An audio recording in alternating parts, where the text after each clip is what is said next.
Like, I'm not great at many things. I will use the hell out of every resource available to me to accomplish. I've seen this on the podcast. You use me all the time. Yeah.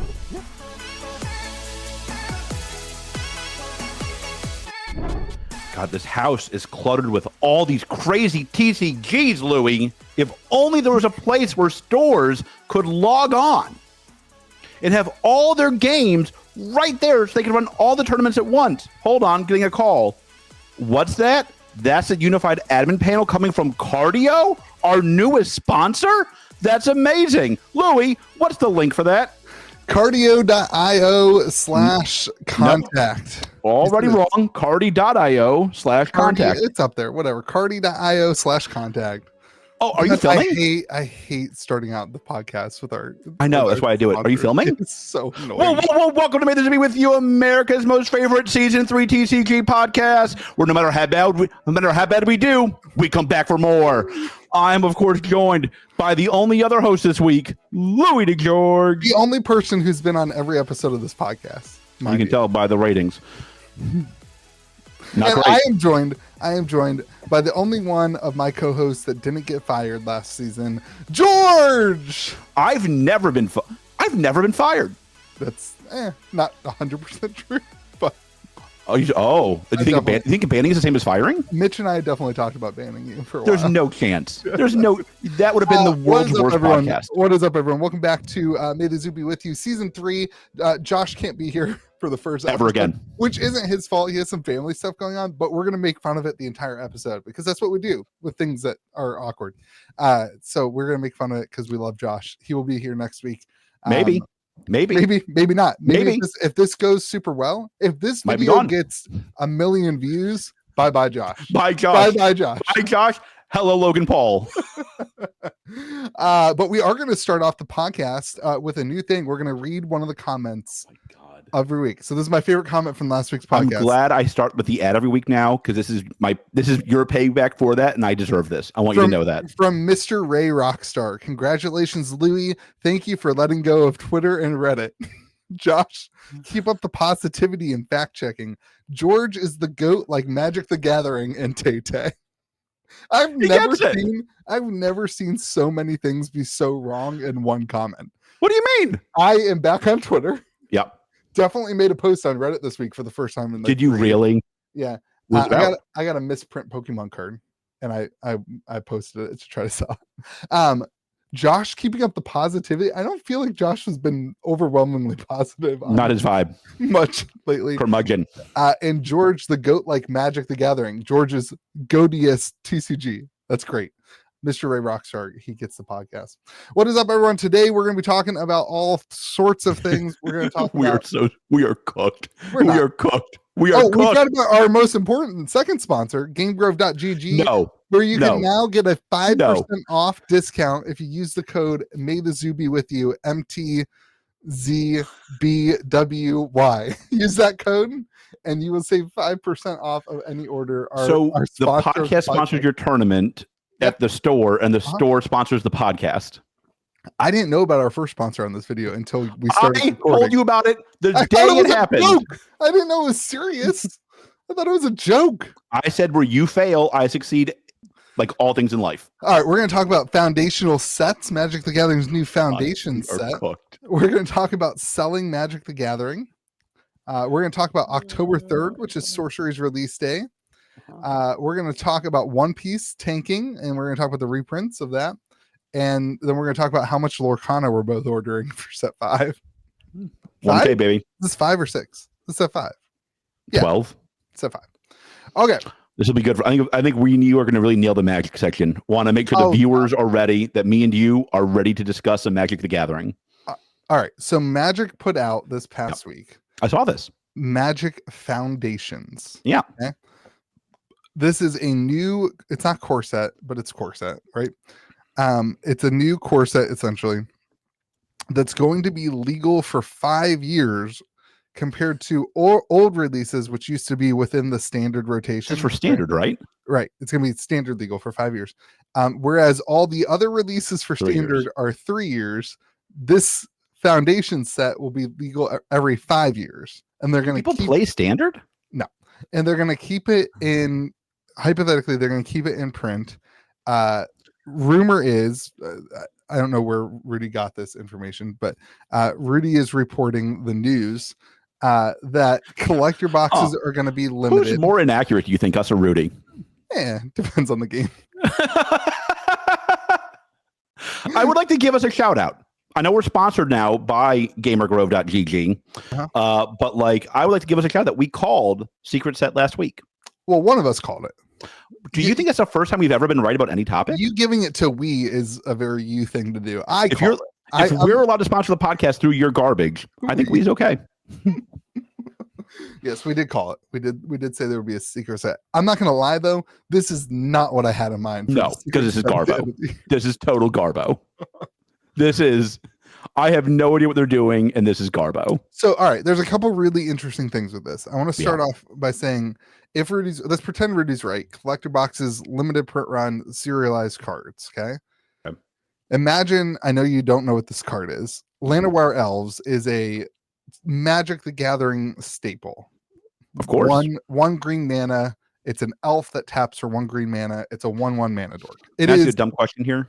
Yeah, I know you had that elf deck for a while. Is it a staple or is it just like a Louis card? It's a staple. It is the Magic the Gathering basic card, right? It's got everybody put in the comment section if that's true or not. It's 100% true. Okay.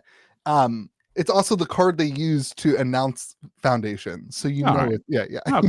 You know, I'm not just BS. Your odds are going up. Your odds are going up. So this is where this set gets really interesting to me, because you are going to have Magic the Gathering staples, like foundational Magic the Gathering cards that will be in serialized form that will interest people who have been playing Magic for 30 years and care about it, whatever. On the flip side, almost every card that they've ever printed in a core set has been like a card that's been reprinted to the absolute ground and has basically basically no value. Other than awkwardly, core set 2021 was a pretty good set. I think that's the one with Ugin in it. Yeah, I think so. The dragon. The dragon. That is true. Look at you. What kind of dragon is he? Black mana. Say spirit.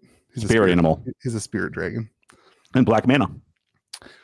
I wonder if he just doesn't exist.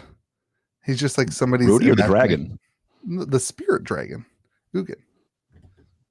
Anyway, God. Thank God we have 2 sponsors that can't drop us this week. That would do it. That would do it. They could do a Casper the Friendly Ghost card. Why? Oh, because of spirit? Yeah. You don't like Casper? That seems like a terrible crossover. I love Casper. You don't like Casper? You're probably too young for Casper.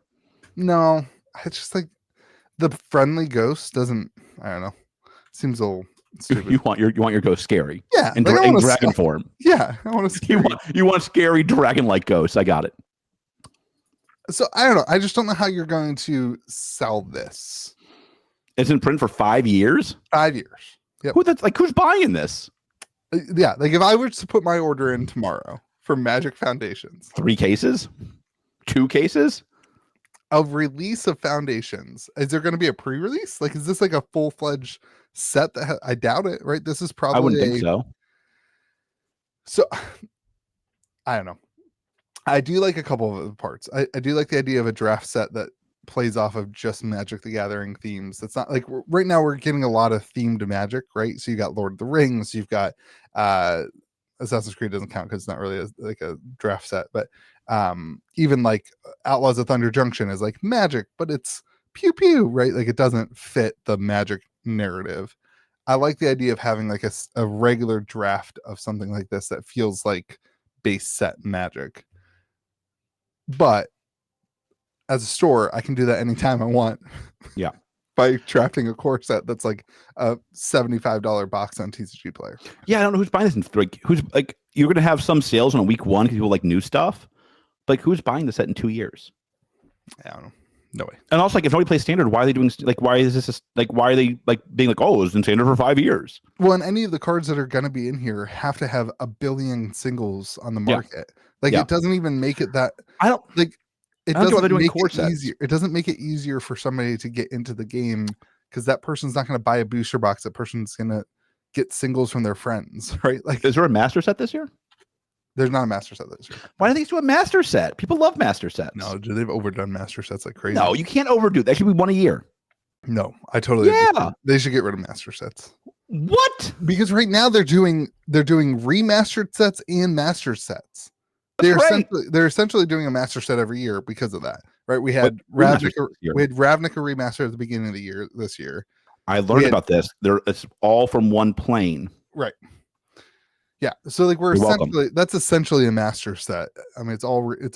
That's a pretty narrow master set. Yeah, but it's all reprints. When you're doing that and like when they did that and they had Commander Masters within the same, it had to have been within 6 months. Like it's a lot of reprinting. Like Cyclonic Rift got reprinted like twice there, and then I don't know. So I struggle with this because I think it could be cool to have some like if they did a standard product for this, where it's like a standard pre-constructed deck type thing, that might help if that's part of this foundation. Can they do a commander deck for this? Yeah, maybe they slot in like your commander, the what's the called? It's the it's like the new commander set. It's like it's not learn to play, but it's like a basic commander set. That won't work. That's stupid. Nobody wants that. They do okay. Yeah. Do people buy a standard deck, you think? I think that's the only saving grace of a the Pioneer decks did way better than we thought they were going to do. The Pioneer decks were bangers. Long term, they didn't do great, but they did. Oh, is that true?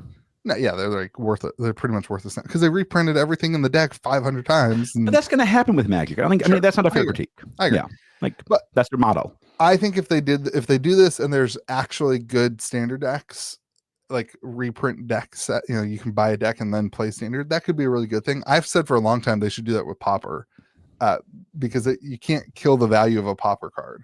Pauper talks about all the time in my shop. This is a West Virginia special. I want to make sure you know that. This is a West Virginia special. It is not. I saw an ad with your governor. Yeah, dude. I want you to know I could have drawn him before I ever saw him. He looks exactly like what you think a West Virginia governor will look like. The dog was the highlight by a mile. The fattest dog in the world. Yeah, and that's like the mascot of West Virginia. He's like in COVID, they like pushed the dog thing super hard. It was really weird. Really? Yeah, it was like basically it was like mascot for whatever the dog's name is. It was so weird. Hold on, let me get the West Virginia. Let me pull up. That's wild. I saw this like, oh my god! Of course you're the West Virginia governor. Why wouldn't that be the West Virginia governor? Baby dog. Yeah, it was like do it for baby dog. That's what it was. That's such a great name for that dog. I like the dog. There was like winners. I don't know what's gonna pop up on this, but YOLO.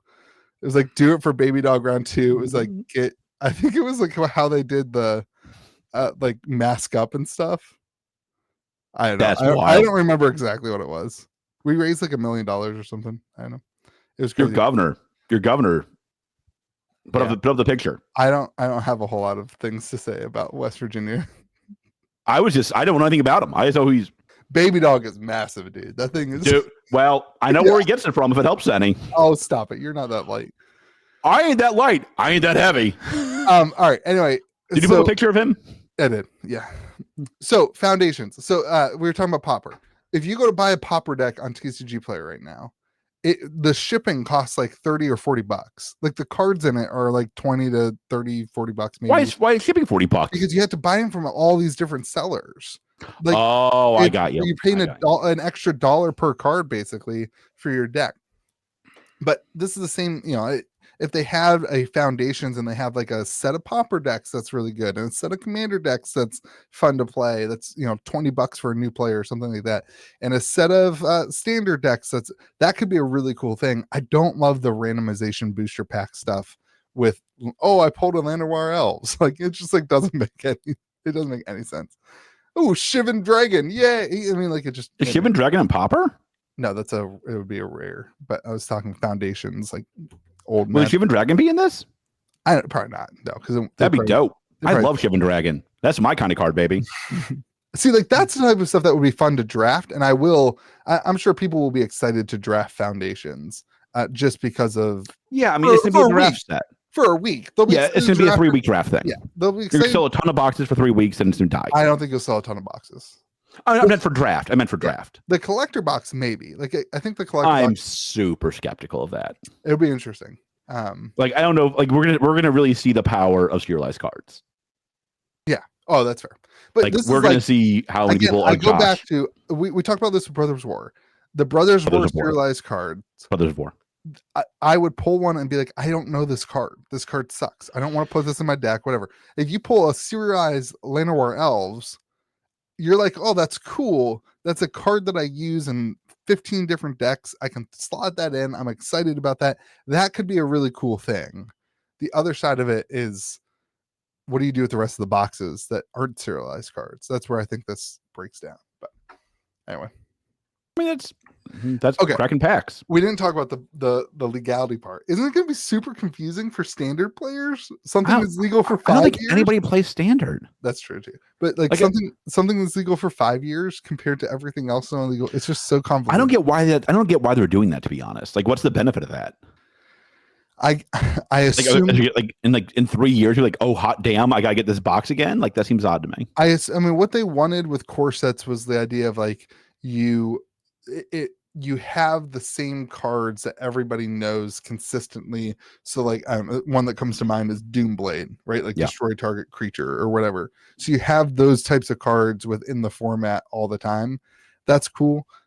But like, I don't know. I don't understand what happens in 5 years. What are they going to do? Foundations 2?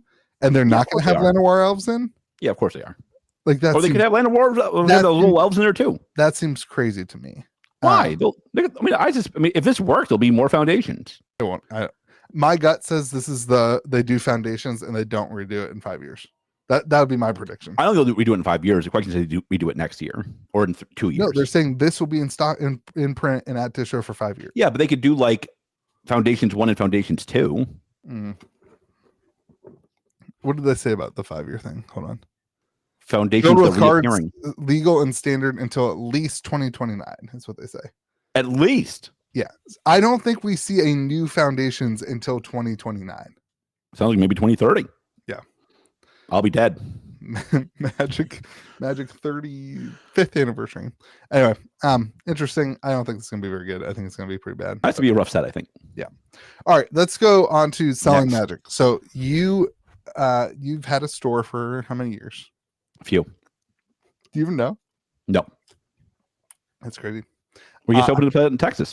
Shout out to Texas. I've had a store for, I don't even know, almost 3 years. I like how you mocked me and then like had the same thing happen to you. But one of the things I've been trying to, you don't watch my content, but I've been trying to encourage people to start TCG like side hustles and businesses. So I did a video that was like the negatives. Why do you hate your viewers? They like it. People like that kind of content, dude. Yeah, because it gives them hope. It's called false hope. People love false hope. Stop it. So one of the things I've been talked about was like your local stores have different models, right? Like different models of local store that works. Like mine is online, YouTube channel, and then retail. You've got the stores that are like bars and they sell alcohol or food and that kind of thing. So it's like, are those allowed? Yeah, like LGS plus something else. Yeah, there's a lot of bar LGSs. Can't carry Gokana if you do that. You're not supposed to do Pokemon, but there's definitely stores that do it. I would imagine that'd be a disaster. I can't imagine having a bunch of beer brawlers. I think it's a pretty successful model for stores. I've heard of like the cafes, like the ice cream shops, the sandwich shops, and all that stuff. The store that hosted the Courtesan Cup has a huge bar.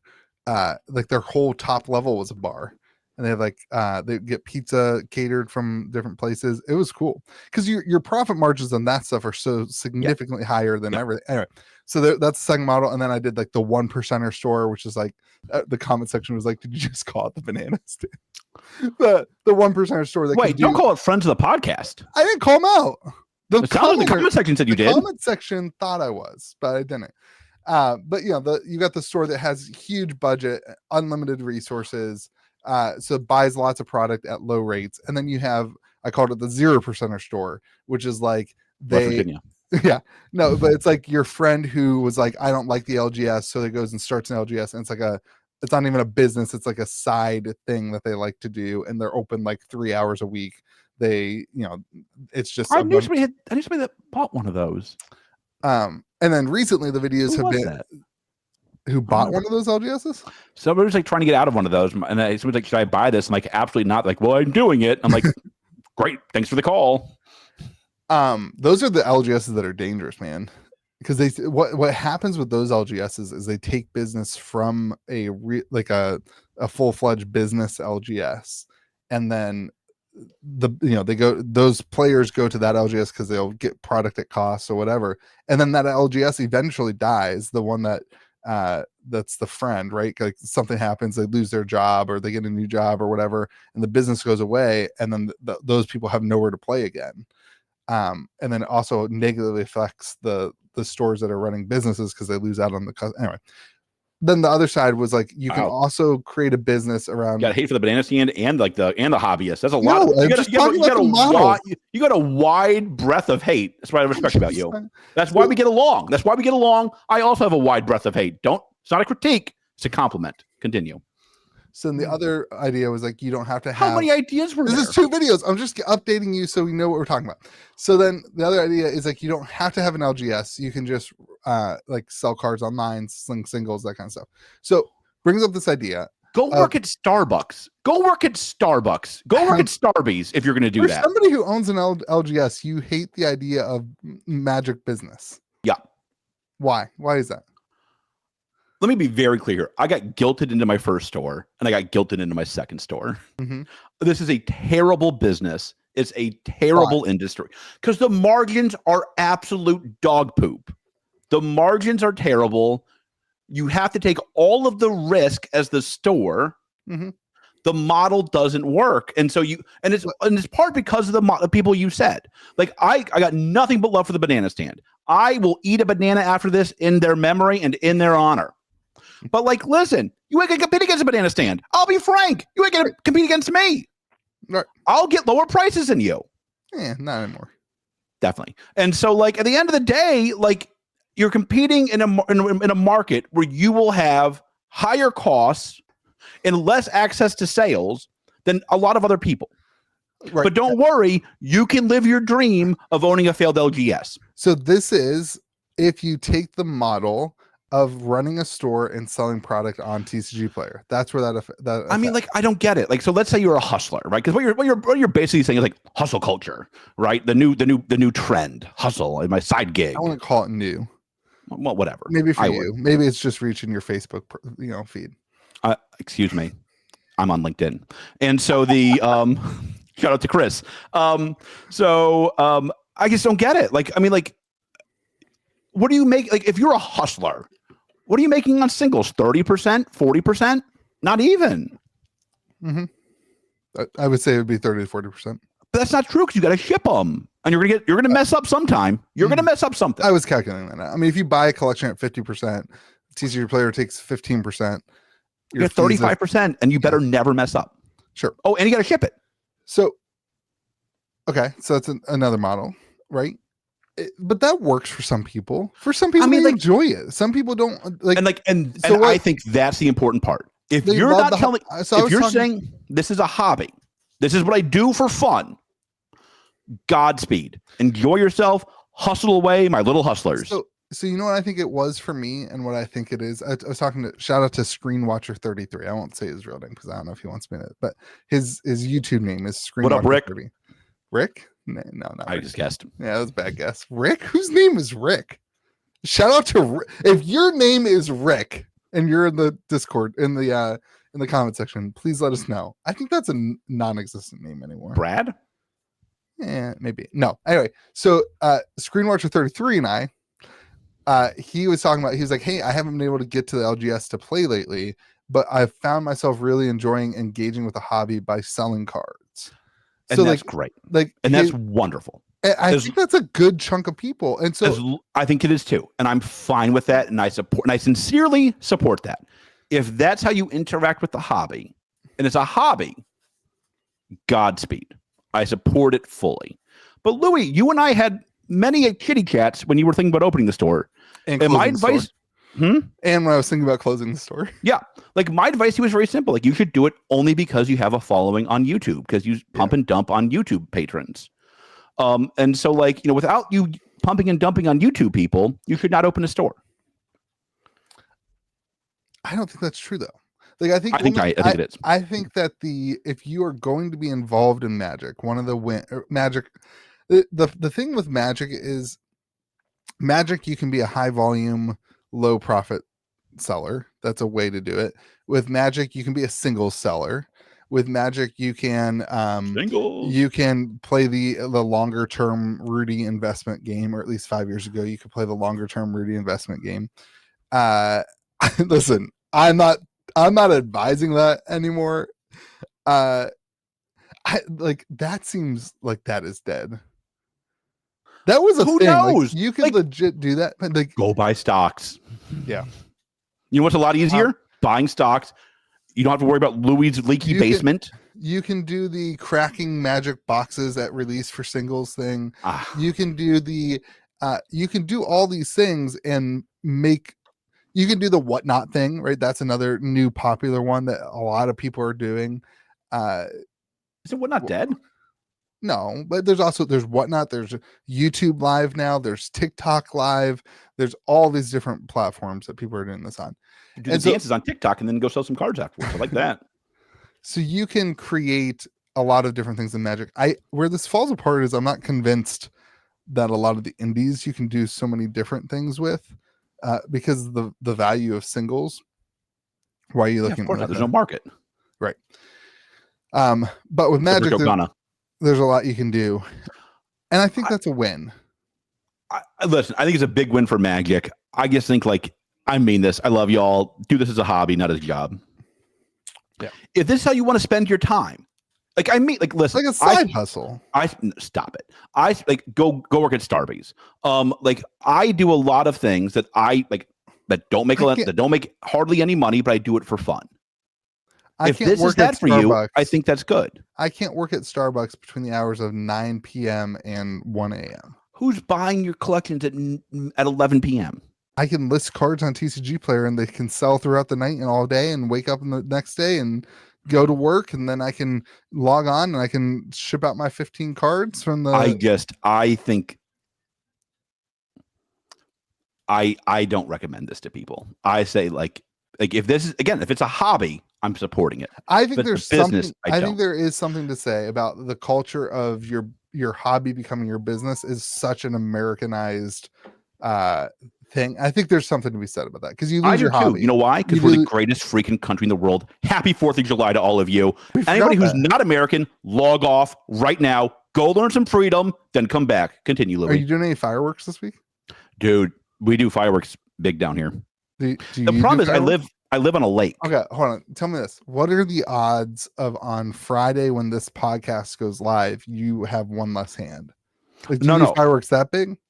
So we have a neighborhood lake that I live on, and there's always a bunch of jackbutts that fire fireworks all night long from there. You hate them because of your dog. Not anymore. Yeah. So this is your first year you can are you gonna go light off fireworks and annoy all the other dogs? I'm gonna be like, yo, shut up and go to bed. I'm tired.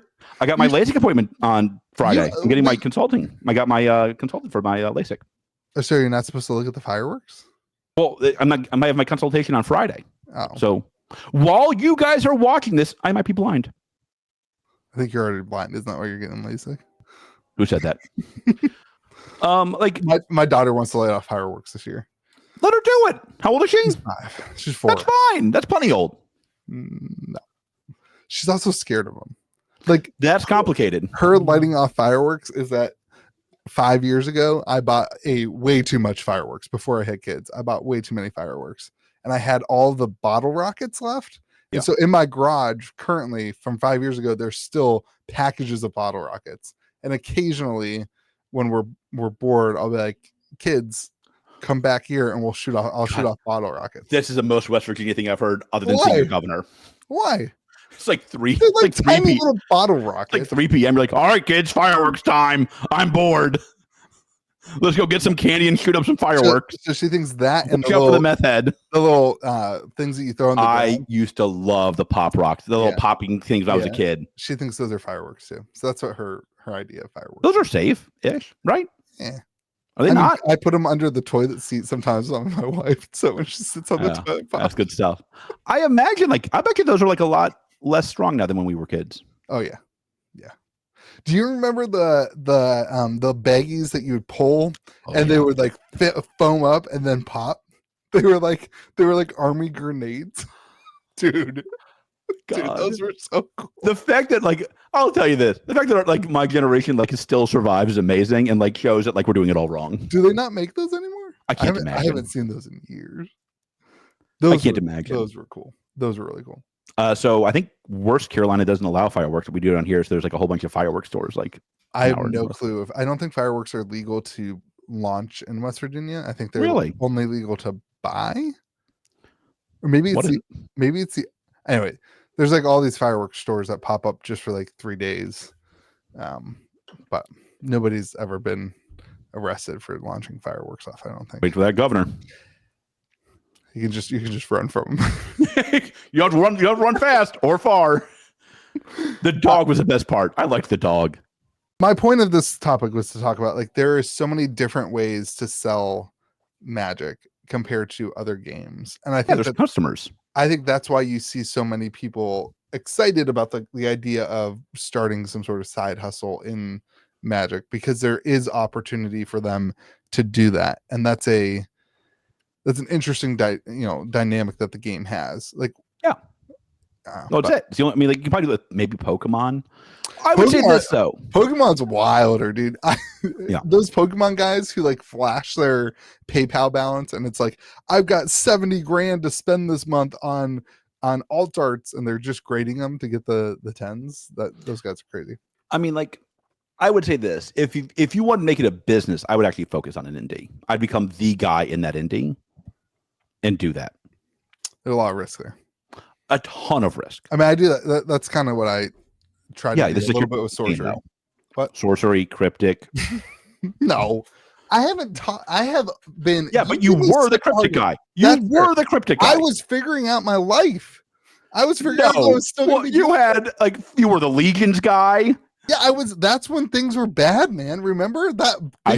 I remember that vividly. Things were bad, and I was trying to find my way, and now I've got. Now you found Sorcery. Now you found your true Magic love. and Sorcery. That's all we need. True love. It's like we truly love freedom. The risk with committing to an indie game in that way is that you create your following. I guess it's not. I guess what we learned from this is that you find your following. And even if you walk away or the game dies, like MetaZoo, right? The game dies, whatever, your customers, your fans, your audience still follows you to whatever is next. Yeah, I think that's true to a degree. I mean, yeah, for sure. Listen, I was just, in I think in 2 weeks is the 2-year anniversary of me being banned. Happy. Congratulations. Not sing happy birthday? No. In 2 weeks? 2 weeks. My daughter's birthday. Wow, they did that on my daughter's birthday. I could not care less about your daughter's birthday. I want a cake. I want to be no, I can't eat a cake. Damn it. So anywho,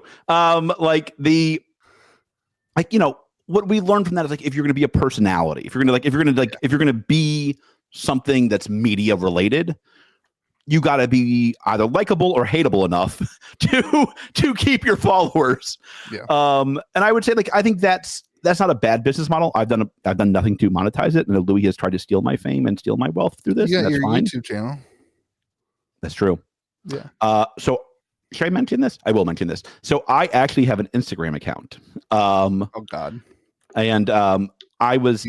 I'm not editing this out. I was linked in a photo of somebody who's a lot more public than I am. He was like, "Oh, this is me and George," but he used my name. But my account is private with a fake picture up. I did not know that when you do that, if you're like, yeah, if that's me, they can every comment and every like you get the notification of. Yeah. No, I did not know this. So my phone is having a seizure Nice. It's like, you have 485 likes. I'm like, that's more than this. I have 500 followers. How's that possible? 40% are bots. It's amazing. I did not know this. I did not like this, and I could not figure out how to untag myself. I still think you should have a YouTube channel. You just open up MetaZoo packs. You've got enough. I also learned this week how to like a text. When are you gonna get an iPhone?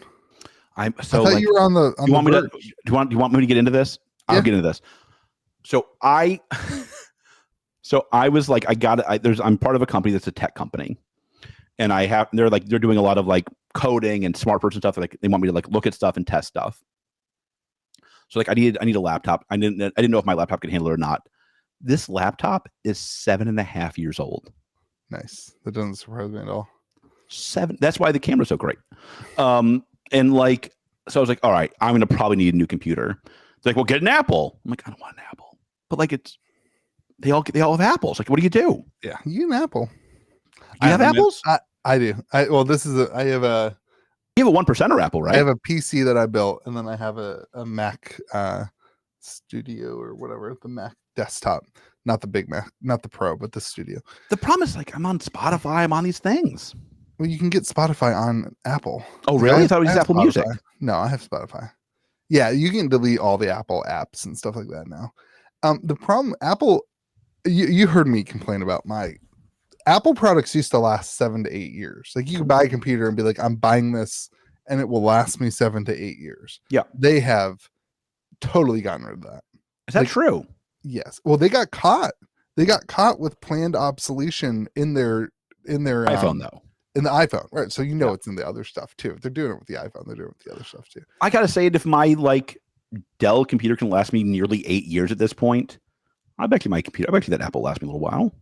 I guess it depends on like what you need it for. Like for editing, like for me, for like editing videos when I used to do that. And I have no idea how to do any of that. For like photo editing and that kind of stuff, like I get it, but it doesn't last more than 3 or 4 years anymore. Really? Well, and like the desktop, or like remember my yeah, I remember that. The cord, the cable, you can't even replace them anymore, and they built them, because it's part of the whole thing, and they build them so crappily they go out after 3 years. So I learned this because I had to buy somebody else's computer for them for the company, and they needed like 64 gigs of RAM. Right, can't buy it.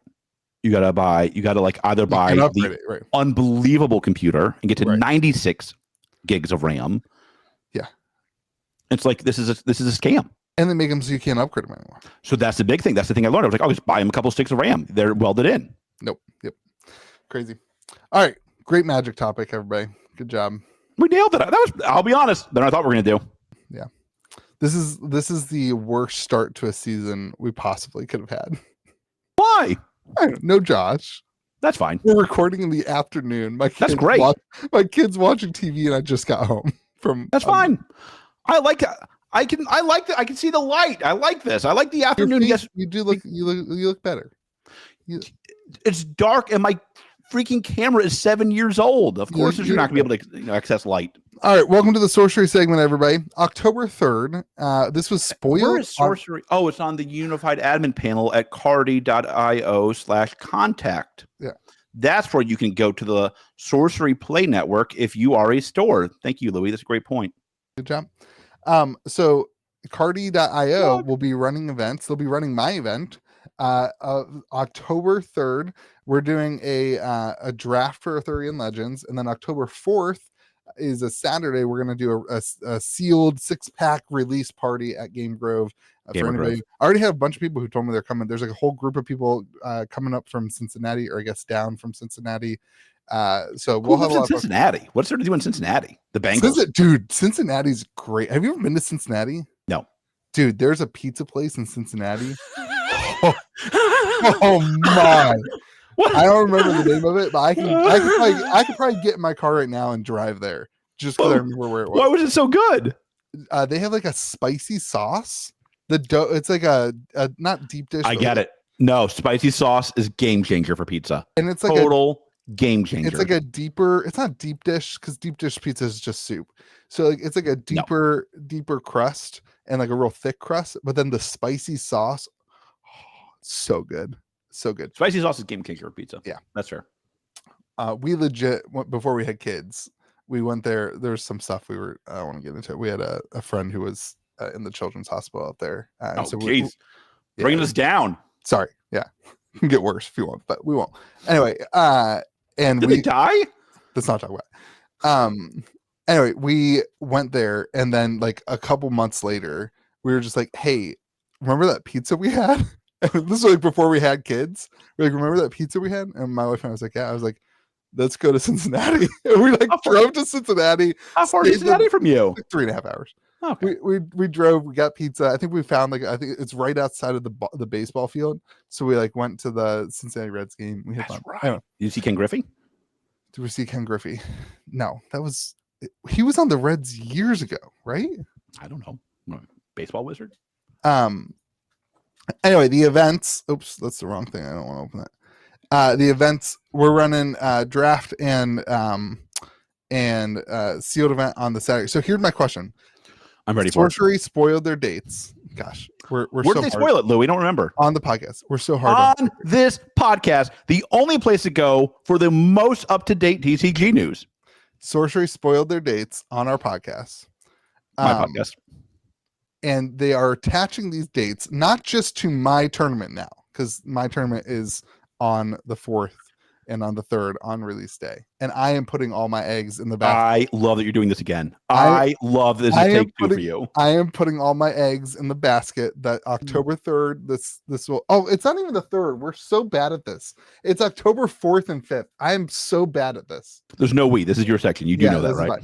I cannot get dates right in my brain. It's October 4th, everybody. October 4th and 5th, Friday and Saturday. You get it. Anyway, so they are 0 for 20, 30, over 40. a lot. They're over a lot on getting their dates at. All right. But they have put a lot into this date. I'm going to say it. They've got Spiel Essen, which isn't Spiel. That doesn't worry me. They'll do that. They'll get there. They'll get boxes there. Essen's not going to be like, hey, look, we're not going to have our event because of Sorcery, right? They've got they're promoting the Vegas thing is a huge deal, and that's kind of connected to this whole thing. They're putting a lot of energy into this date. They seem very, very confident that they're going to absolutely hit Essen. They're going to absolutely hit Vegas. That's not even a question to me. They'll get boxes there if they have to overnight freight. They'll overnight freight them. I think they'll hit this date. I think they will hit this date. I think they probably worked in enough leeway time. Yeah, because the problem's not the printing or it's the shipping. Right. The problem is like it comes from China. Right. Like MetaZoo did. Right. And so like it's, the problem is shipping. The difference is this. I think Simon and Eric will air freight if they have to hit these dates this time. I think they know that like they can't miss this one. Right. Hold on a second. Yep. Want to pause? Want to click? I know. I'll just put it in there. Yeah. So you think a mistake? Oh. You can leave the section mistake in. That's so good. That's so good.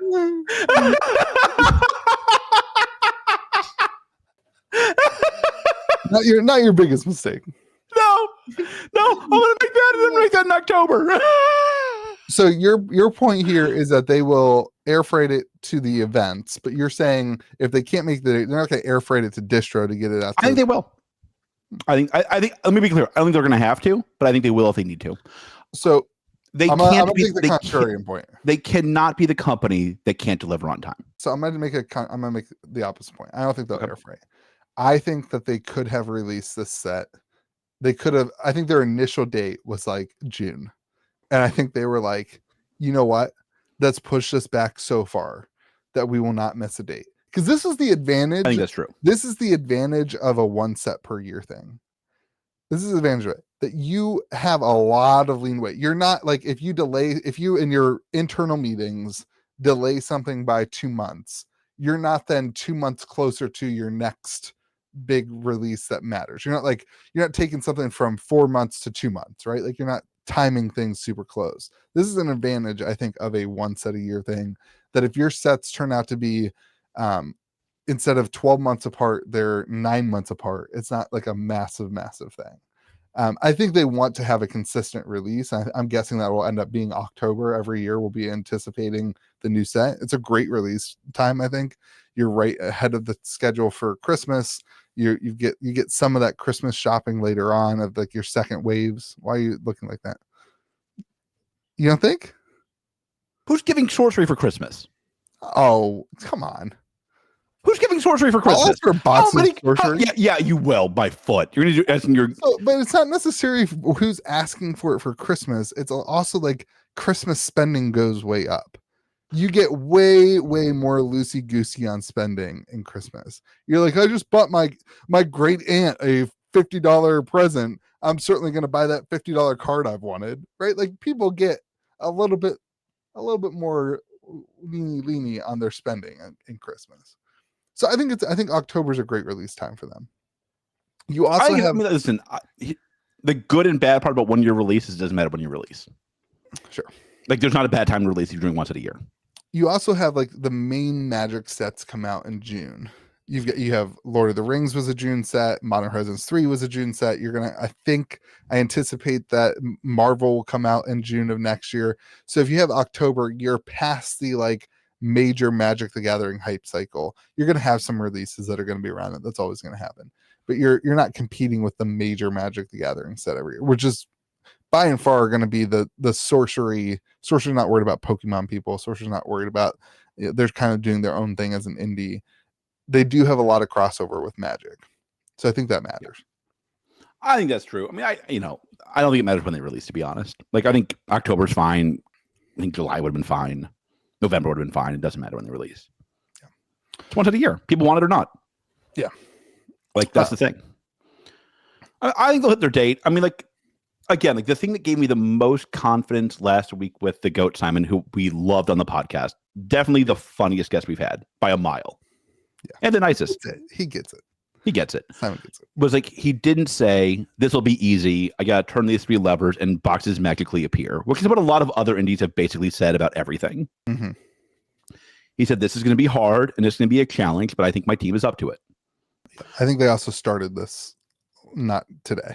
No, like they're not like, oh shit, we got a set to design. Who are we doing this for? Like, Eric, what do you got? Bring out that sketch, big dog. Let's go. Like the set's done. The set's probably printing right now. Mm-hmm. But like that gives me the most confidence that he said it's hard, because it is hard. That's a hard date. Worldwide releases are hard.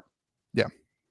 And getting it all out at the same time is also really hard. This is where I think things are going to get interesting, because they seem to really want Spiel to be like kind of like a release. Like a lot of the attention is on that, and a lot of the announcements and stuff. But Distro is certainly not going to hold on to boxes until you're going to have. I don't think that doesn't matter. I mean, like, I think Spiel is actually a really, other than hating America, obviously, I think it's the exact right decision. I've said this the entire time. If Sorcery is going to expand in market, it's not going to expand into other TCG markets. It's going to expand into board game markets. It's a much better board game than it is card game. Much better. So I don't love when you say that. I know you don't, but that does not matter. So I think it plays like a really, like, I agree with the way that it plays. Like, I know you Tendy farmers all want it to be like, oh, look at this. No, it's rarer than alpha. It's rarer than a Lotus. That's not what I'm saying. I'm saying from a perspective of a board game player, I play a lot of board games. A lot of board game people don't like the randomization of packs and of boxes and of that kind of stuff. They want to, I think that's true. A lot of the board game audience wants to buy a $50 board game. I guess $100 now, freaking inflation. Dude, I bought a game. It was $300. It was a collector's edition, but $300? Are you kidding me? I've like low key started backing things on Kickstarter again. Dude, I should never open the Kickstarter app. No, every time.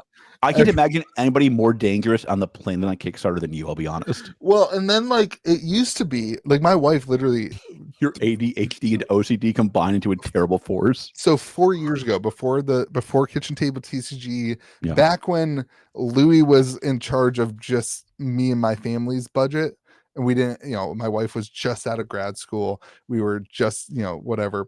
We were trying to save up to buy a real house instead of our little starter home.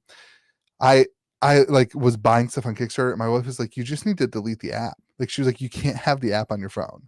And I was like, "That's you had the app."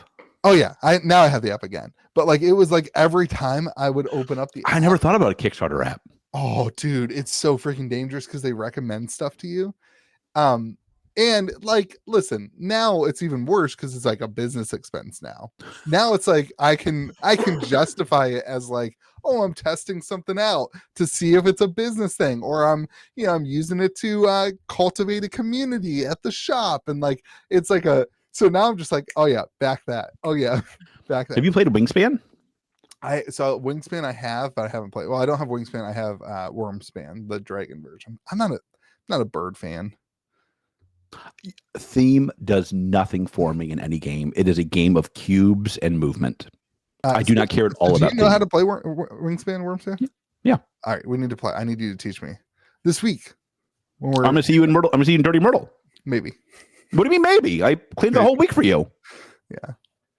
Are you going to stand me up for the third time out of the 5 times you told me you were going to see me? Don't play this. You know what's going on.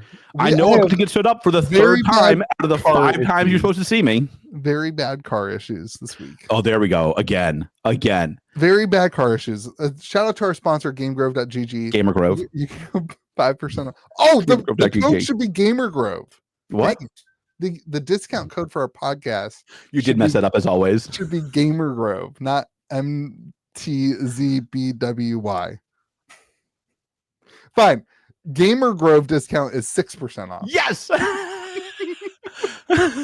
want you to know how happy I'm going to stand me up again. It makes me so. I might stand you up. You were absolutely going to stand me up again 3 times out of the 5 times I'm supposed to see you. That's more times that I've stood you up than seen you. By far. Yeah. This is on my wife. This is her fault. No. Her car broke down. You have your car still. Yeah, but I have to fix her car. I have to get it fixed. What, you ain't a mechanic. You ain't going to fool me. I have to be here to make sure. To supervise the mechanics. That's what we need. I can't figure out why the car keeps breaking. Probably to buy a new car is the reality. That's what it sounds like. Yeah. Anyway, so I think we're gonna have boxes on time. I think they're gonna get it all. And here's so the set size is 250 cards. That's small, right? 150 cards smaller. That's very small. Okay, I want to know you just learned this. Has that been released yet? Yeah, that was announced. He said that it's in the announcement. He said that on the podcast this week. Wow. They have not announced that it's a 36-pack box. Should they or should they not move from, if they're going to lower the set size, should they move to a 24 set? 24 packs feel way better always. I listen, it's too late now. So like if they didn't do it, they're certainly not going to be like, oh, Louis and George. It's going to be like George and Louis said this. They've been really great about indie TCGs. We should listen to their advice. I think that they should move to $120 box. 24 packs, $120 rather than MSRP of $150 for 36 packs. $120, whatever it is, whatever it lines up pack. I can't do the math in my head. 36 packs just always feels like so many packs to me when I'm opening a box. So I think part of the thing is if you are opening packs and you want that similar like difficulty to pull the full set, like you're gonna have a lot more duplication in a 36-pack box at 250 cards in the set. You're gonna have a ton more duplication. A third more duplication. Yeah, I mean, like that's a lot. I mean, I'm surprised. Like that's a small set. It's not small, but it's small. It's certainly small compared to a 403. I mean, that's not a big set. For a TCG, it's normal. It's more normal. Not when you look at the year. That's the big thing. Like that is the big difference, I think, is that you only have one set a year. Like how many cards were in the last Lorcana set? Probably 180. I don't know that. Google it, baby. Cards in Lorcana set. Lorcana set. That's not going to give us the answer, is it? Might. number of cards. I don't know what to Google for them. This is great. I love it when we Google things on podcasts. People love this. It's great content. Donald, our best friend, our mutual best friend Donald, would know off the top of his head. We're best friend. We're a best friend throuple. 204. According to Google, I think this is their new AI thing. According to Google, so we know it's right. So we know it's right. 204 according to 2 sources. So I mean, like you're basically doing a Lorcana box, more or less. Dude, that's a small set. Which Lorcana was 24 packs. That's a small set. That's gonna, in my opinion, that's going to be a very. That's surprising to me. That's going to be a very. If they stick to 36 packs, that's going to be a very hot point of contention for the community. You ready for the hottest take? Singles going to be. They're going to go down. What? They're going to go way down. Ready for the hottest take? Yeah. They announce on October 4th they're doing 2 sets a year. Wow, that's a hot take. Yep. There's no way 1 set a year of 250 works. They got to do more. They got to do more cards. They have to have more cards. No, or they're going to bring in like those micro set things. We're definitely bringing in the micro sets. We said that last time, then they didn't. So they are doing. They're doing the dragon set, but it's 15 cards. It's one artist, and everything is contingent on the artist. It's like, I mean, like pass or fail. Eric is he is. Hey man, do this, and we will do it when you finish. That's like his attitude towards it. It's like the timing from my understanding from talking to other people in the community, the timing is like the artist has free kind of not full reign, but like I've seen the frogs. There's a lot of rain there. The artist is in control of the frogs. Done and whatever. Can't do it. X-rated. We'll get demonetized. I don't. That's like my least favorite part of the sorcery community. That is gross. Yeah, it's freaking weird. That's they would love Bloomborough. Yeah. If you buy those frog cards, I know what magic set you love. I don't know. I think the story of Arthurian Legends singles market is going to be number of packs to box, and that's going to really affect the value of the cards. I mean, think about a foil set, how much easier it will be. It's way easier to accomplish that in 36 packs versus 24. That really surprises me. And I don't think that the average consumer, you correct me if you think I'm wrong, I don't think that the average consumer thinks I'm going to spend $500 on sorcery. I think they say, hey, I want this number of boxes, right? Like I think their brain goes to, I want a case. I don't think it's a case thing. Yeah. Yeah. And so like, I think it's a cool way for the company to manage the secondary market prices to specify what that rarity of a card is. And you know what I mean, like by printing number of boxes. So I think this is going to be a really interesting thing. We have zero, like, dude, we're going to look like super smart if they come out and it's 24 pack boxes. I don't know though. I don't think they will. I think they should. So the problem is, I guess it's not even a problem. So if you have an 8-person draft, this is why a lot of the other games do it. If you have an 8-person draft at 24 boxes, that's a perfect 8-person. I had to prove my math. 24 divided by 3 is perfect, but you don't have prize support packs. That's the difference. Did you really use a calculator for 24 divided by 3? Dude, I use a calculator for everything. My big thing when I was in high school, Miss Wiley, she would be like, you can't use your calculator. I would raise my hand and be like, when I'm 32 on a podcast talking about TCGs and I need to know, I will have my calculator ready for me. It should be, I will say, like, blah, blah, blah, blah, blah. And I'll be like, absolutely. I'm actually on your team on this, which is very rare. Like, you should be able to like learn computers, learn the calculators, learn all that stuff. Yeah. It's honestly a disservice to students to 100%. say to them, don't get good at using your resources. Yeah. Like, I'm not great at many things. I will use the hell out of every resource available to me to accomplish. I've seen this on the podcast. You use me all the time. Yeah. This is why we're friends. Yeah. This is why we're not friends moving forward, because nothing you can offer me anymore. Right. Yeah. Thank God Donald's in the middle of our throuple. Yeah. Anyway, October 4th. We'll see what happens. I got the faith. I think October 4th is going to happen. I do agree. It needs to happen. I will say this. If it doesn't happen, if I were putting money on things, I would put money on October 4th happening. I would not put money on 36 pack box or on 24 pack boxes. I would definitely not put money on that. I would definitely likely say it's 36 pack. Interesting. I think it'll be 36 packs. I think it'll be on time though. It has to be on time. The only thing that gives me some confidence in the 24 pack theory is that there's two things. One thing that gives me confidence is that they successfully moved from 39 packs in alpha to 36 packs in beta without any huge issues. Like their printing facility certainly has the ability to make whatever size boxes they need to do that. It's not like a issue in that kind of thing, right? Like they've done that already. The other thing is that other online retailers, of which had pre-orders up already, did not do at MSRP of 150. They did them at a different price. I don't remember exactly how they had them. I think the idea was that anyway. So that's a chutzpah. Starting pre-orders before we have any orders open. It's a pretty huge advantage to be able to launch pre-orders without any allocation. Yeah. Oh, is it those that should not be named? Yes, but it's Team Covenant. They did it. They had boxes at 140, and like maybe they'll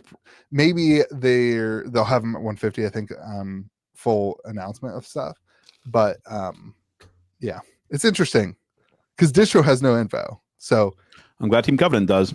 Yeah. Anyway, makes me happy. All right, let's move it on to One Piece. We're calling it Star Wars 1.0. That's what I'm calling it from now on. Star Wars releases this week. Your 8 boxes are doing great. This Friday. I know. My boxes should be here in a couple minutes. People are super excited. We had 10 people at our weeklies this week. Of course you did. It's about to be 10D season. All right, One Piece. So big reprint happened. Boxes are basically half or less of the value that they were before the reprint. Are you buying One Piece?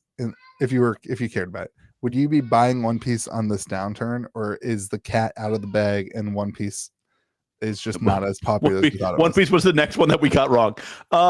If we hadn't talked about it, I'd feel pretty confident it would go up, but we did talk about it, so I'm pretty confident it'll go down. It's a firm rule of this podcast. You can go ahead. I think that you want me to pause? Yeah. All right. Go ahead. One Piece. Yeah. I mean, I think One Piece, if we hadn't talked about it, it'd be fine, but we did. So it's probably going to die. Hard law of may the zoo be with you. Magic's really been the one to kind of counteract that. I'll be honest. They are learning the lesson I suspect Star Wars is going to learn next, which is if you can't produce boxes, people move on. Yeah. I think One Piece had 100% happened. Yeah. I think One Piece had an incredible niche in that they were a very quick game. I think it's a really good and smart niche in the industry. I really do. But if people can't play the game, they're just going to move on to the next thing. They're not going to sit here and beg you for boxes forever. Mm-hmm. They're not going to do it. There's no need to. There's 50,000 games. There's 100 games on Cardi.io. That's like, I can't name 100 games. I can't name 20 games. Right. And there's 100 of them. There's two. If you can't produce boxes, somebody else will. I'll be honest, I'm a little surprised that Sorcery has not had that problem yet as well, by the way. It's wild. Yeah. I am surprised that the Sorcery community has been so okay with that. I don't actually think it's a good sign for Sorcery, though, to be honest. So what part of it do you not think it works for Sorcery? People aren't playing it. They're collecting it. So the secondary market of Sorcery, though, the boxes have not tanked that much. Right. They've held through a lot of pretty. I got a lot of boxes from Asia compared to what I originally got. Almost a fifth of the boxes. I think probably more than that. Almost a third of the boxes I got at original launch. I've gotten that many boxes from Asia. So there's a lot of boxes, and the market hasn't tanked on them. What's different about this with One Piece, where there's so many boxes? Because I got for Paramount War, I got hardly any of a reprint, 6 boxes, something like that, not that much. Why is this halving in price? Well, I think it's two things. I think there's additional supply will obviously reduce the cost, right? That makes sense, supply demand. But I think it's also the demand is the other problem here. People are moving on. Mm-hmm. One Piece was a highly played game. It's also a highly collected game. Mm-hmm. It was also a highly played game. Players move on. They're not going to sit here and beg you for boxes. They're not going to spend $1,000 on a deck. like on an indie. They're not going to do it. Yeah. I agree with some of that logic. I agree with some of that. And I think a lot of the player base also is still not going to buy a $150 box. No, I think if a player wasn't buying a $250 box, they're still not being like, hey, I'm going to buy 150 because they probably just bought the singles, which aren't that expensive in the non-parallel versions of the cards that they were looking for. I think that's a big reason. I think this says more about the stores than it does about players, though. Because I think I was surprised because the amount of stores that just got their boxes and instantly just threw them up on TCG Player, rather than stores who got their boxes and are selling them in store or whatever, they're just flipping them. They're just like, oh, I'm just going to take the free, doubling of my money. So they don't actually, they don't care how the boxes get used. It's just it's an instant double for them because the volume of sales is crazy. This is like the opposite. This is where I somewhat disagree of the position One Piece is in compared to maybe what I'm hearing from you saying. Like, I think One Piece first set, I think boxes are going to be $500 by the end of the year again. Like, I think it's going to, like, the volume of sales at 300, they're at like 300. That wouldn't shock me. Goes back to 500. That wouldn't shock me at all. And that's where they kind of landed at 500 to 700. But the volume of sales of this reprint is insane. I think the prices could go back up. My question is, like, if you don't have an underlying community constantly playing the game and a community of collectors constantly collecting the game, you have a real problem. And we have seen that in game after game after game after game. If you're too heavy on one or the other, your game either doesn't grow or it dies. Mm-hmm. We see some games that are incredibly only players, and the game cannot grow with that. Mm-hmm. We saw MetaZoo, which was heavily focused on collectors, and it died. Yeah. You have to have a balance. Yeah. Like, you can survive, I think, with just players if you have enough players, obviously. But you're never going to grow. You're never going to matter. Yeah.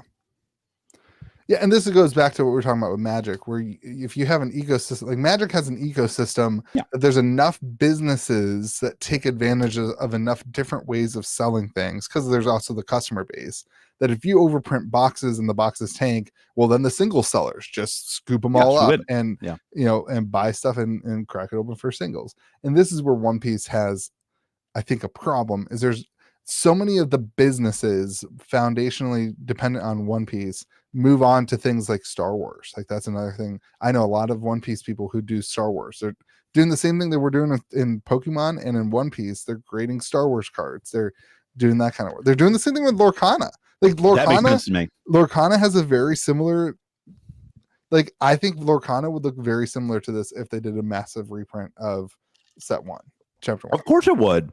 But, like, the difference is, like, there's players of Lorcana. But the players were doing the same thing. And the difference is Lorcana figured it out over time. Of course I did. You know why? One Piece has not, because it's Lorcana. Because Bob Iger is GOAT. It'll be really interesting, though, to see what happens with Lorcana if that's actually a better model or not. I wonder if they're going to make it out of print. I wonder if they're going to actually, like, it's been a year now. I think they won't do it. I don't think they should do it. But, like, I do wonder when do you say it's like, will you ever take it out of print? Like, what happens? At some point, you have to have that balance that you're talking about. And if you just say we're just going to reprint everything, like, I would be surprised. I wouldn't be surprised if One Piece comes out and says, "This is it, we're done." Like, we reprinted the sets, boxes are at MSRP, we're done. I would not be surprised by that, because I think One Piece more than Lorcana. That makes sense to me. I think One Piece more than Lorcana needs that. 100%. Like, the IP 100%. Is not as strong as Lorcana. No, it's also not in nearly as many stores. That's true. Super interesting. Lorcana is probably the quickest to ever hit, like, basically in every game store, more or less. Oh yeah, by far. Of a TCG to hit every store. Yeah. Yes, 100%. Why Bob Iger's GOAT. Oh, by the way, I'd like to apologize to everybody. I know this will shock you. I made a terrible mistake last week on the podcast, and I want to apologize to everybody. I said Inside Out 2 is the #1 movie in the United States. Oh, I meant in the world. It's good. And the United States. And it hit $1 billion this week. So we would like to once again congratulate Bob the GOAT Iger. You're just excited for having the #1 movie. You're just excited about your divvy. True. It'll be super interesting to me to see if players come back to One Piece. That's not the way. That's not the way card games work. Yeah, that's fair. When you're gone, you're gone. Once you sell your collection, you're done. You're out. That's and we've seen this. We've seen this in a lot of other indies. That like you're like, nope, I don't like this thing. I'm sold out. I'm done. And they go. Yeah. They moved on. Yeah. Like yeah. Was it One Piece I was talking about? No, it was Pokemon. The Pokemon players who missed out on the world tour because the world thing because they've made it harder to get into. They're going to Lorcana. And I thought that was super. We talked about that a little bit last week, but yeah, I mean, like, that's not surprising. It's also like, listen, like, you know, One Piece has no card that's close to the price of the Golden Mickey. Nothing's in the same universe. Yeah, you're so obsessed with this stupid Golden Mickey thing. That's the hot chase. What do you want from me? Okay, speaking of Lorcana. Lorcana. How much set 5 are you ordering compared to set 4? Same amount.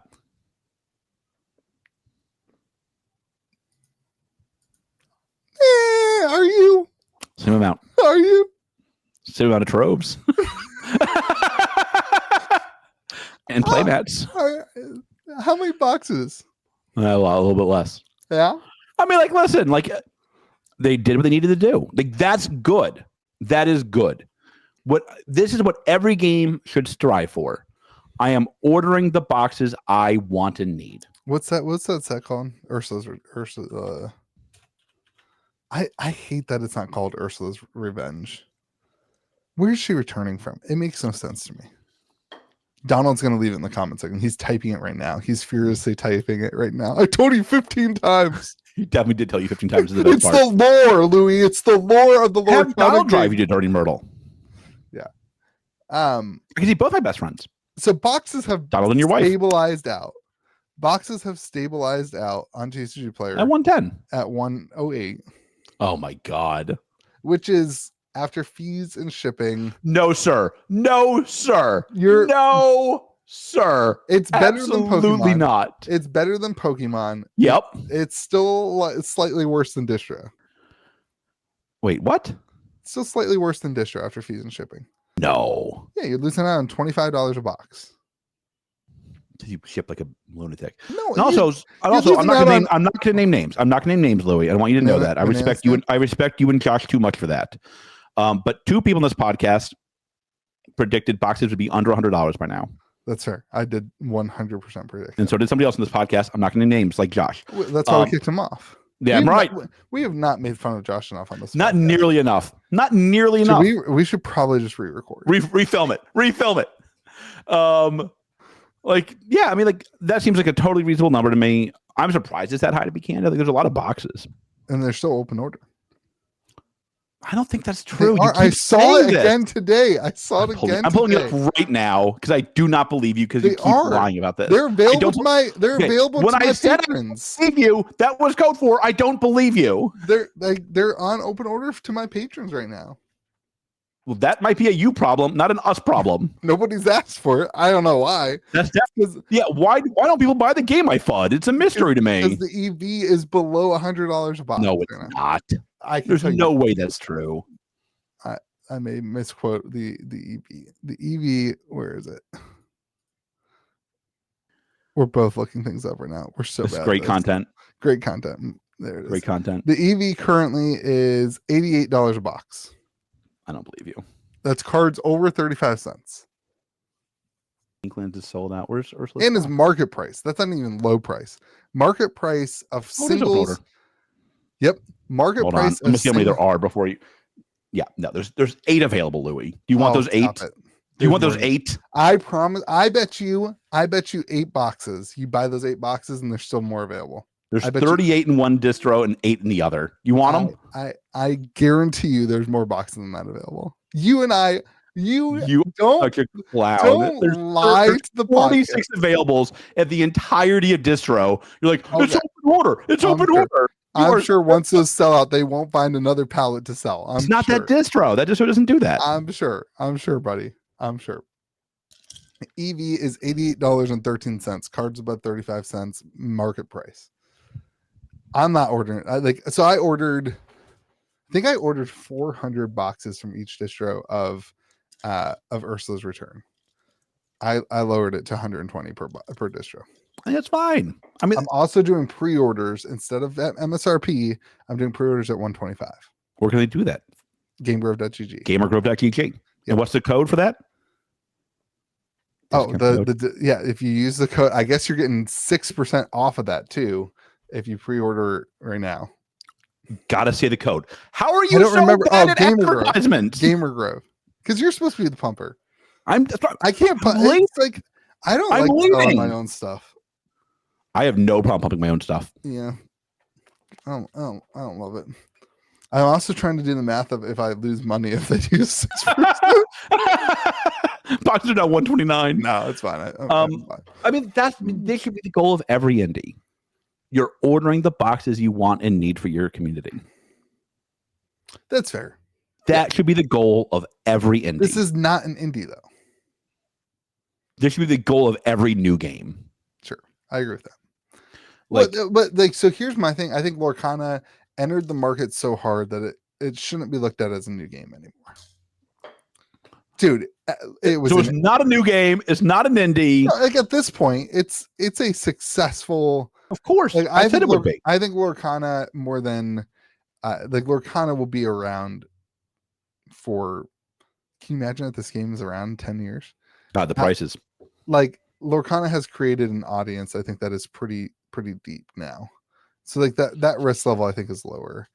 I think that. Listen, I think it's lower. It's still sky high. Yeah. Like, it's a new game. Yeah. The big thing is the license with Ravensburg. You got a licensing thing. And also, like, we have seen games that, like, they have broken cards set after set after set. And it drives away players. That's not where Lorcana is at. No, but like Louis, it's set 5. Like, give it a couple give it a little bit. Like, I think they'll figure it out because Bob Iger's go. But so like, Lorcana, more than a lot of it, like more than One Piece, like One Piece has a leader issue where if your leader is overpowered, it can wreck the meta and everyone's playing that leader. Like Lorcana doesn't have that. It has the randomness of Magic the Gathering where you've got that kind of factor there. And I think that's not insignificant with the power level. This is why I think Sorcery is, I love the idea that like your unique cards are one-ofs in the deck. Like it scales the game. This is like one of the things I really like about it. And Lorcana has the same side of that. So the OP cards can't really affect it as much as if you have a leader that's super powerful or some sort of like equipment outside the game that's super powerful. But I don't know. It'll be interesting. I mean this is the sign of a healthy game. Like this, like stores should order what they need for their communities, and that's what's happening now, and that's a net positive. I agree. Okay, cool. Anything else? We can't do secret sauce because there's nobody here to be the tiebreaker. What do you mean the tiebreaker? I assumed you had a shorter Sheikah Shosh. Well, I was going to talk about your horrible take about pasta. Oh, that's not what we were talking. That was like 3 weeks ago. We didn't discuss it all because we're doing the 100th live episode. There was another thing you wanted to talk about this week. Want to talk about how many more records Tay-Tay has sold than the Foo Fighters? I did the math before the podcast. You're infatuated. Your love of a cranky, jealous old man. Of a jealous, cranky old man of a young woman's success. Vile. No. Vile. The only thing I have said to you about the Taylor Swift Foo Fighters drama is that I don't think that the drama is as bad as the Swifties are making it out to be. Don't mess with us. You can't walk in the bullpen. They complain you get the horns, big man. You are insufferable. Like he said something he shouldn't have said. I never said Foo Fighters were bigger than Taylor Swift. I never said they were better than Taylor Swift. I don't actually care about that. The drama between Taylor Swift and the Foo Fighters is so overblown. It's underblown. We need to do a better job of defending her more. It's so stupid. Like this guy's a clown, attacking somebody because he can't sell the same stadiums. Jealousy. I'd rather talk about the pasta. So okay, tell everybody your position on the pasta. No, you bring up the pasta thing. Okay, so there's a little metric here of like homemade fresh pasta or store-bought pasta. Louis says no difference. That is not what I said. What did you say? I said the difference isn't worth it. That's not what you said. First of said all, it's a not scam. what you said. I said homemade pasta is a scam. It's not worth the time and energy to eat it. Nobody makes it. They buy it. That's not true. I made it. You did not make pasta yes, we did. ever in your life. I have that is probably the problem. It tasted racks. disgusting. We got the drying racks. It took like 6 hours to make the Why pasta. would you do that? I don't know. It was like something my dad wanted to do. It was like an Italian thing. It was not worth it. It was terrible. It took 6 hours to make, and it didn't taste any better. You're boiling freaking flour and water mixture. It's like so stupid. Homemade pasta is so good. It's such a scam. It's so good. Now, so this is the kicker, is that when we were talking about this, you thought that I was including sauce. No, I walked that back. That back. There is a huge difference between here's what's tomato sauce and homemade pasta sauce. So we have two like That's homemade. the only thing that matters. That's not true. Pasta is really good. Dude, the pasta, the spaghetti in the blue box, yellow box, your store brand, your Walmart brand spaghetti, put on the right sauce will taste way better than any homemade spaghetti put on a regular sauce. The sauce in spaghetti is 95% of the thing that matters when tasting spaghetti. Absolutely not. Absolutely not. The pasta has to absorb it. It has to like embrace it. That is such a bad take. The pasta's got to embrace it. That is such a bad take. No, it's an ecosystem. No, the sauce is 95% of what matters. No. So we have two homemade pasta restaurants by me. Okay. It's always funny because there's one right by my house that's like a 1% restaurant.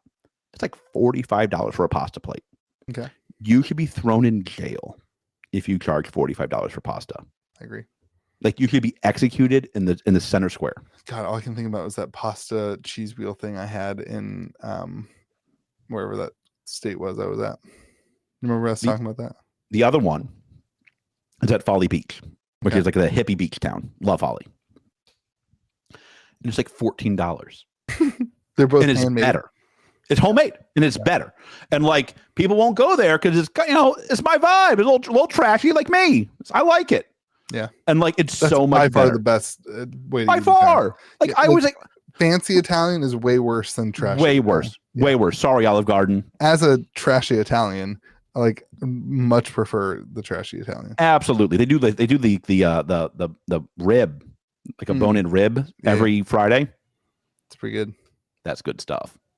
I haven't had good Italian in a long time. Well, you will never have it because you'll never come down here. There's no good Italian here. Shocking. In West Virginia? Yeah. It's all shocking. Good. Would not have guessed that. Yeah. Way too much cheese. Like I don't know what they're doing. You could make some. I'm also extremely like I've had Are you snooty with this? Yeah. I mean, like I grew up going to visit my dad in Boston, like eating in the North End for Italian. Like my dad knows guys my dad has have we done the boat story? My dad's been asked by owners of restaurants in the North End to borrow his boat and had to say no. Like really? Yes. Yeah. So I will say like I'm fine with bad pasta, but good pasta is good. I disagree on the pasta. I think it's all about the sauce. I'm at the pasta dish. That's fair. Yeah. No, I agree with that. But my point is that it's all about the sauce. No, I think it's like probably maybe 60-40 sauce. I mean 95-5. That's crazy talk. 95-5. No. Let us know. It's definitely 95-5. Yeah. I bet you the average person wouldn't be able to taste test a different in like just a plain pasta. They're the one that they buy from the store and a random one that I choose from the store. Wait. Like what? Just like if you were to take the pasta, what pasta do you buy? Borelli, whatever it is. The pasta. Great value. Yeah. Okay. So why are you being the pasta snob right now? I'm not. I'm just saying I like homemade pasta. If you took Great Value compared to somebody else always eats this and you blind taste it, you guys would not be able to tell the difference. I think that's true, but you can tell the difference between fresh and boxed. Maybe. It doesn't matter though. It's definitely boiled. Matters. It's boiled. It doesn't matter. I think you're overboiling. I think you're overboiling. It's 5%. All right. So remember, we got to thank our sponsors. Oh yeah. Thank you to our sponsors. GameGrove.gg. GamerGrove.gg. Use the discount code MTZBWY to save 5%. I think you messed that up. I read it. Or GamerGrove to save 6% off of your order of anything. And there's a wait list for people to go on to the unified admin panel at Cardio, but our listeners who own stores can jump the line by clicking on the contact us and be like, I heard about you and made the Zuby with you. And that is, you can put that in the message right there. And that is cardE.io/contact. Is .io the only thing worse than GG, by the way? .io is pretty bad. Also, the name Cardio is not our best. For a TCG. Not our best. It's like, I don't know. Luckily, most TCG players don't know what Cardio is, so they don't even know what it is. It's perfect. All right, everyone. Yeah. Remember to be kind to the people around you. May the zoo be with Josh, and we'll talk to you guys later. Bye.